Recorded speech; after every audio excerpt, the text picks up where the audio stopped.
Hi, everybody. This is Dr. Jamie Scully, and I'm the founder of the Rise into Wellness Plan. And today I wanted to get on here and talk with you about chronic stress and how it impacts our immune system, and then give you some tips for things that you can do to really minimize that impact for you right now. So, how does stress affect our immune system? So, when we encounter stress, we go into what is called the fight or flight response. And what happens in this response is our body releases chemicals. And so it releases neurotransmitters called epinephrine and norepinephrine, and also hormones like cortisol. And so these are very useful in a short-term in a short-term time frame because it helps us get ready to fight whatever danger it is that's right in front of us. It increases our heart rate, gets our body really oxygenated, gets blood sugar out into our bloodstream so our brain and our muscles have energy. And so it's very useful initially. And as far as the immune system goes during this response, it can increase the immune activity because we might get injured and we might need it to. And so in that instance, it's very useful. But if this becomes prolonged and your body is constantly under this kind of stress and under this kind of response, over time, it can decrease the immune cells, like the number of immune cells that are circulating in our body, as well as their activity. It also can decrease some of the chemicals that help to boost and maintain an immune response, so lowering their activity as well. So overall, it decreases immune activity, and so that makes you more susceptible to infections and chronic diseases as well. So that's a reason why you really want to reduce your stress and kind of deal with it in a healthy way. So how can you manage stress in a healthy way? So it's not realistic to think that you're going to just get rid of stress in your life. So stress can be very motivating and can be a positive thing. It's all in how you look at it and what your mindset is around it.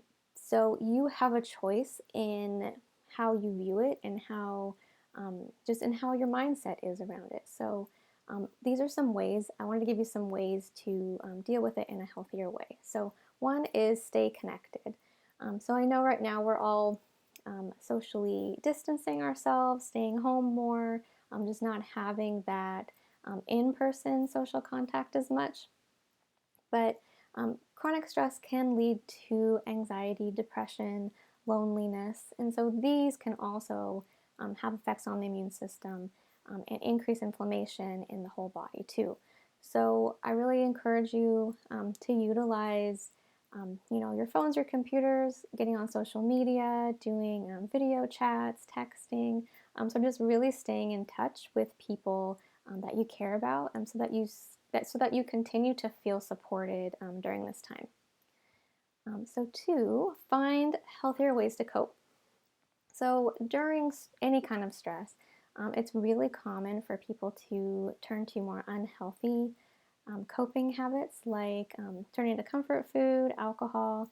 I know I'm definitely guilty of comfort food. I really have been craving sugar lately. But these kinds of foods can decrease immune cells and immune activity as well, even for a few hours after you ingest them. So just observe what you're doing. Observe, are you turning to these things right now?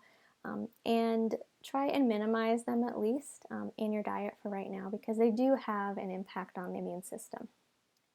So third tip is to get active. So exercise really has a lot of benefits for immunity.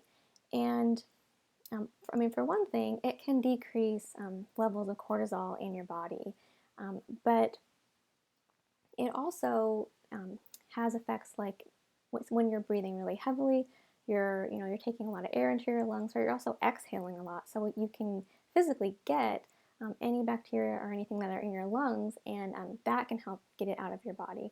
Also, when you are exercising, your body temperature is going to rise. And so that rise acts kind of like a fever, and that can help to prevent bacteria from replicating. Also, when you're exercising, it allows the immune cells that are circulating to circulate faster to get from the bloodstream into the tissues a little bit better. And so our immune cells can just kind of they can do their surveillance a little bit better, a little bit more efficiently, and really see and pick up on infections that might be starting and really start taking care of them a lot sooner. So fourth tip is practice mindfulness. So if you haven't already, practicing yoga, meditation, deep breathing, all of these things can be really good practices to start because if we're in chronic stress for a long enough time, our nervous system can kind of get stuck in that sympathetic, fight or flight response. And so doing these kinds of practices can help it to shift into a more calm, parasympathetic state. So I really like to recommend, doing, if you don't want to do these things on your own or you don't know how, I'd really recommend going online or using apps like Headspace, Calm. There's a lot of really great videos and guided meditations on YouTube as well. So I really highly encourage you to just go on there and search and find someone that you really like and give some of those videos a try. And my last tip is to sleep well. So when we get good sleep, it really helps to benefit a certain immune cell called our T cells. And so our T cells, one of their responsibilities is taking care of viral infections. But these cells, they need to actually stick to the virus in order to start their attack. And so if cortisol is really high and we're not getting good sleep, it prevents the T cells from sticking to the virus. And so it can't have a really strong response to it. But when we sleep well, our cortisol in our body is decreased. And so those T cells can stick really well and can start that attack. And so if you don't already, I'd really highly recommend getting at least 7 to 8 hours of sleep per night.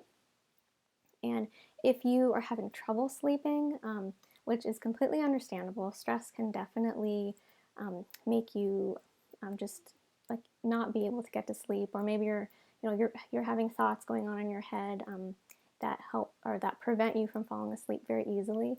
But I do have a couple blog posts on my website, so www.jamiescullynd.com, and I have a couple posts on just getting better sleep and on sleep hygiene, and also on how to do deep breathing as well. So that's all the tips I have for you today. I hope that helped you. And if you have any questions, please feel free to reach out and I'd be happy to answer them. So thanks for watching. Bye, everybody.